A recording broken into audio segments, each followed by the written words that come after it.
author Steve Yarbrough is here with his latest work called Prisoners of War. It's a look at the prisoner of war camps in the Mississippi Delta during the Second World War. I am delighted to have you here. And I'm pleased to be here. Meet you in person. We talked on the phone or on the remote thing. Pieces, yeah. Tell me how it was the day that you got the phone call that said that you were going to be the Grisham writer in residence up there at Oxford. Oh, that was a great day in my life. I didn't know how badly I wanted to come back until somebody dangled it before me. And you'd gone to Ole Miss. I'd gone to Ole Miss, got 2 degrees there, and had been away for too long.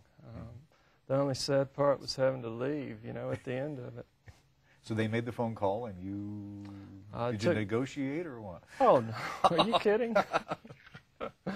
No, sir. I just said yes. We had Willie Morris was one of your teachers up there. He sure was. Your story about the prisoners in the Delta reminded me of the story that Willie told. Willie told 2 prisoner of war stories. You know, there was a prisoner of war camp in Clinton, nearby here, and Willie always said that he went over there and traded things with the prisoners. Well, if you know Willie, it's hard to imagine that he wouldn't. That he wouldn't, or that he might have remembered that or whatever. Well, I imagine he embroidered on it, but you know, he wouldn't have passed up a chance. The other story he told, and he told it in an interview we did on television once, was the story of one of the camps up in the Delta where one of the prisoners escaped and somehow got onto a bus and was caught because he went to the back of the bus to try to be inconspicuous. Wow. And of course, at that time, that was the wrong place to go. That was the wrong place to go. Yeah. There were a lot of escapes from those camps. 2 guys walked off from the camp in Indianola at one point because they were diesel mechanics and they heard a cotton gin fire up. And so they went to see the cotton gin and examine it, and then they went back and turned themselves in. Go check it out. Go check it out. How many prisoners of war were there in this country? It's an amazingly high number. Depending on who you believe, between 350 and 425,000. Really? Yeah. All over the country? All over the country. They were concentrated more in warmer parts of the country because they just didn't want to have to worry about paying for heating those camps. Right. There were a lot of them in California. How many here in Mississippi? I'm not sure exactly how many. I think probably something like 7 or 8 is what I remember. Could you write any place other than the Delta, or about any place other than the Delta? Because Oxygen Man was about the catfish farmers, and this book about the... I've written some stories that were set in different places. In Poland. I live in Poland part of each year, and occasionally something will come to me with the California setting, but I have a hard time imagining writing a novel set anywhere other than the Delta, to be honest. Place is so important. It is. It's mine, and I'm its. And you grew up there. I did. Was your dad an engineer for ETV? My dad worked for this very organization for many, many years. Really? Yes, he did. In Inverness, was it? In Inverness, although I believe he helped build the one down in Boonville, and maybe one of the others as well. Well, you're just part of the family. I am. Well, so tell me about this, the story of the prisoners of war. What was it that fascinated you about it and made you think that you had to tell this, make this a part of the story? Well, you know, when my dad first met my wife, who I wasn't yet married to back in 1984, he told her a story that I'd never heard. I didn't even know there was a POW camp in Indianola. But he told her that when he was a young man, before he went away to join the Navy, his father had hired a detachment of German POWs to work in the cotton field. And my dad would pick them up each day and take them back to the camp. And he told my wife that one guy out of the group finally pulled him aside one day and told him in broken English, "I'm not German, I'm really Polish, and they made me fight." And my dad said he had never been able to forget it, and he wanted to know if indeed it was possible. And my wife told him that yes, it was, because in western Poland there were a lot of people with German names and German ancestors, but they considered themselves Poles. And when Poland was overrun, a lot of those people were given the choice: you want to do forced labor or you want to join up? And so they did. And so that story contained the element of mystery that for me at least as a writer, is just essential in writing a novel. And I felt I should write it because I couldn't quit thinking about it. And I think that's the story you want to tell. It didn't go into the notebook. It went into here and went into here. And I think going into here is more important. Yeah. Tell me about the buses that you used. The rolling stores? Yeah. Because they really existed. Oh, they did. They really did. And I think, I may be wrong, but I think somewhere in one of Willie's books he talks about a rolling store. Maybe North Toward Home. I think so. I just don't know. But my dad drove a rolling store at one point in his life. And I remember the rolling stores. I don't remember, I think he may have driven one again after I was born. But I remember getting on those stores and buying stuff. I'm going to say maybe in 59, 60. They were school buses. They were school buses. Or whatever kind of bus they could get a hold of. They were usually school buses that were falling apart. And what would they do to the inside of them?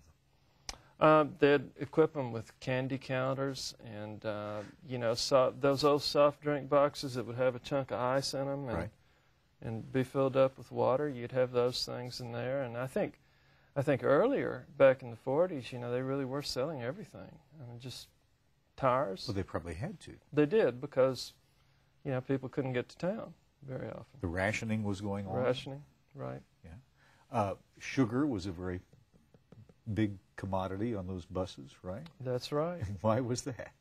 Well, people were known to make illegal liquor, and you need sugar for that. And so there was some of that going on, and, because of the rationing, there just wasn't enough of it to go around. And there they were, out there driving around and taking... How important is it to you to have a whole lot of people involved in one of your novels? Because there are a lot of stories going on. Yeah. I guess in general, I'm much more comfortable if I have things confined.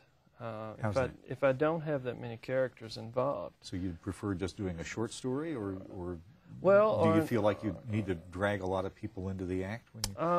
Usually I haven't felt like that, but in a sense this novel became bigger than I expected it to be. When I started it, I thought it was going to be a little bit more confined, and I think that the inclusion of the blues musician was something that that made the novel a little bit bigger than I had originally conceived of. When did you find out that he was going to be there? Did he surprise you? He did surprise me a little bit. I knew early on that Dan was going to have a young African-American man that he worked with, but I didn't know he would be a blues musician. And, honestly, I can't remember when that came to me. But that's the best way, isn't it? I think so. I'm sorry, I interrupted you on your progress of talking about the difference in the kinds of stories that you like to write. But again, the difference between the novels and the short stories. I think what's so thrilling about a short story is that if you make one wrong move, you're in trouble. And I think as a writer, you feel like you're on the high wire in a short story. And the form itself is exquisite. It's like writing a poem. And it becomes an incredible challenge, I think, to try to suggest more than you say in a story. Stories work by omission rather than by inclusion. And when you have a great short story writer like the lady we were talking about earlier, Miss Welty, there's just pure magic involved. You read a story, one of her stories, and ask yourself how much you know about the characters. And then look at what she's actually said about the characters. And you realize that through some kind of magic, she's managed to make you think you know things that aren't actually on the page. And it's the power of suggestion that I think can really carry a story in an incredible way. Whereas novels work by accumulation. And I think that,